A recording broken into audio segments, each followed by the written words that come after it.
One of the things that I almost cannot stand or tolerate in this political arena is the narrative that the working class or the middle class or the lower class, anyone living paycheck to paycheck, which is like 50% of our entire country, is living paycheck to paycheck, working long hours without pensions, without benefits, without health care, having to pay for daycare for their children, having to pay car notes, having to pay rent, having to pay all of these things, okay? And yet, still, to the Republican Party, and more specifically to Mitch McConnell, apparently, the poors are lazy.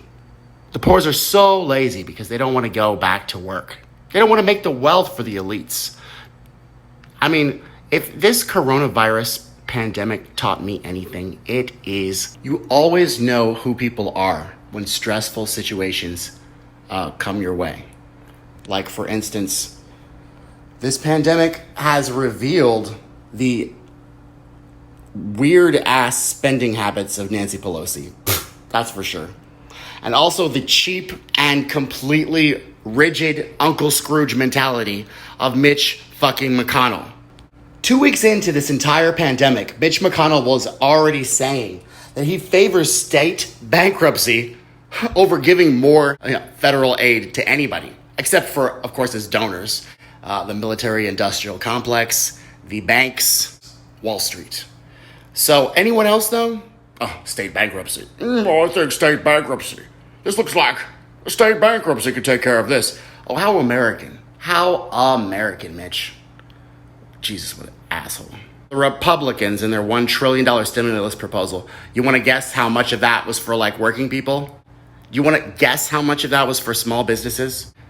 So the $600 enhanced unemployment benefit expires July 31st, but millions of people are already receiving their, last checks. Me. Democrats who control the House are unified behind a far bigger and different proposal. They passed their own $3 trillion stimulus bill in May. Now, it's so funny how the Republicans can try to pass a $1 trillion stimulus bill, and the Democrats can try to pass a $3 trillion stimulus bill. And neither stimulus bill even touches the needs of the American people. Republicans will need support from Democrats to get a bill. We all know how this works, guys. We've been through this all before, how to make a law. It goes through the House of Representatives, and then it goes to the Senate, and then it goes back to the House, then it goes back to the Senate, and then the president signs it. Usually, bills don't get that far unless they're for, of course, the wealthy donors, Or like a post office. If you want to put a post office anywhere, there's plenty of that in Congress. And then there's also plenty of recesses in Congress. But are there plenty of bills being passed that help the needs of the American people, that legislate to the means of the welfare of our country? Not so much. So it's a really sad day, guys. It's a real sad day. Once again, like I said, revealing things. Now, I don't understand why a lot of people don't still seem to get the game that is being played. It's very, very transparent. And also, it's monotonous. Republicans and Democrats, of course, theoretically need to come together. Nancy Pelosi, she was already planning on 4 stimulus packages. The first one was for Wall Street, the banks, and the military-industrial complex. The first one they gave in 48 hours. 48 hours, guys. 48 hours, they came up with that stimulus. The second was for the businesses, the airplane industry, wonderful lobbyists, the pharmaceutical industry, the health insurance industry. And the third one was the CARES Act. It corrected the mistake. If anybody really thinks that not giving the small businesses the help and the relief that they needed at that time was a systematic, on-purpose fucking thing that they did, I mean, you must think that AOC was accosted on the steps. I'm just kidding. I think she was accosted on the steps. I just don't really give a shit because I've had it with these guys. Fuck these guys. What's the point of voting? Seriously, the reason why the country doesn't vote, 36% of the country. The rest of the country doesn't even vote. I asked my friend Jen why she doesn't vote. She said, why would it matter? It's rigged. Plus, they do what they want to do anyway. What do they want to do? Whatever the bidding of their donors is. That's what they want to do. So apparently $1,200 is a magic number. I don't know why they keep coming up with the $1,200 stimulus direct payment. I don't know why. It must be something from the Bible, because that's usually what these parties are trying to emulate. But the bill includes a round of direct stimulus payments worth $1,200 individuals. And of course, for families, you get $2,400, because families are more important than single people. It all makes so much sense. The bill provides the second round of stimulus payments and then unemployment benefits. The Republicans are proposing $200 enhanced unemployment. Now, if anyone ever took unemployment, you know that it's pennies of what you usually made. It's like a percentage. Enhanced unemployment, it was a living wage. It was a universal basic income that all Americans should have, period. Why? Because the American dream, guys, the American dream. If you work hard and you can accomplish everything that you want to accomplish, you put your mind to it. If you put your mind to it, Marty, you can do anything, right? Right. So that was canceled with the neoliberal policies, with laissez-faire economic run and capitalist monopolies. It caused nothing but slave wages and, of course, a depression that actually affects the mortality rate of all Americans down the board. Our mortality rate has been lowered, okay? Our drug addictions have been just exploding.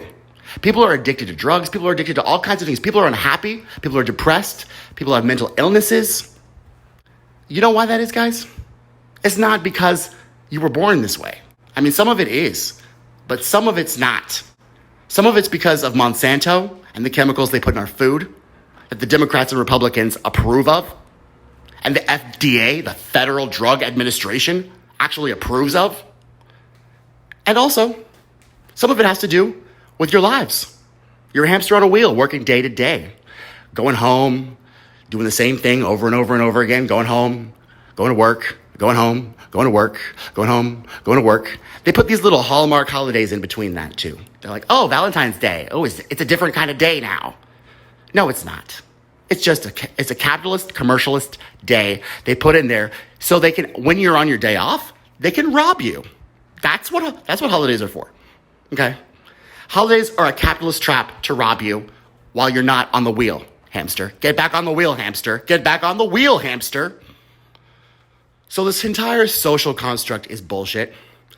And the narrative of because we don't want to get on a wheel and spin around and not affect change, not become happy, not become fulfilled, not have a purpose.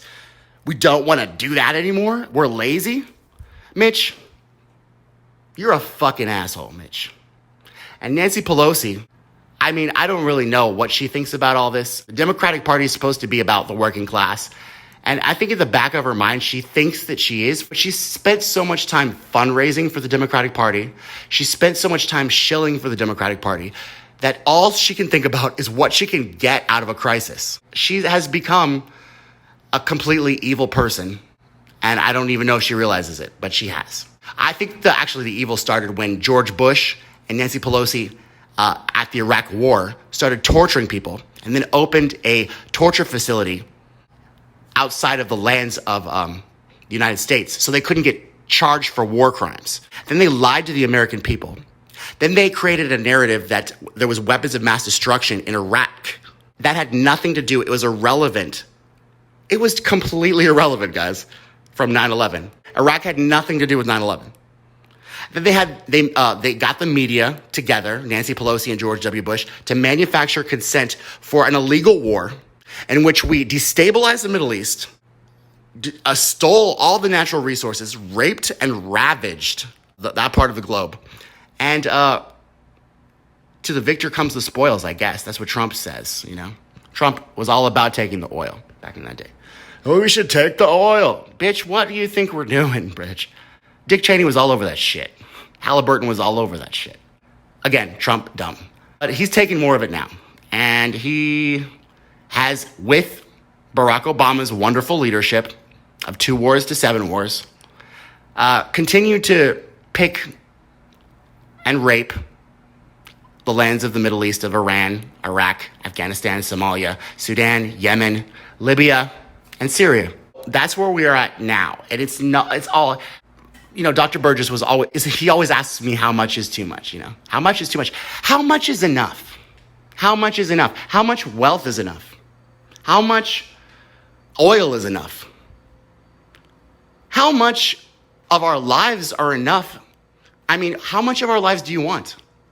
How much of this time of hopping on your wheel to make wealth for the elites and to not fulfill our destiny that God ordained us for, do you want us to fucking go through? And even when we do, we're still only worth $200 enhanced unemployment, aren't we, Mitch? You guys are sucky. You're evil. I'm not a Christian. It's because these people profess Christ and they do the most disgusting, the most underhanded things. They smear, they tell deceptions, and they do it in the name of Christ. And Christ hasn't done a goddamn thing about it. So where is he? I mean, if I was Jesus and people were doing that shit, I would come down and smack them in the face. I'd be like, excuse me? You're using my name? I don't think so.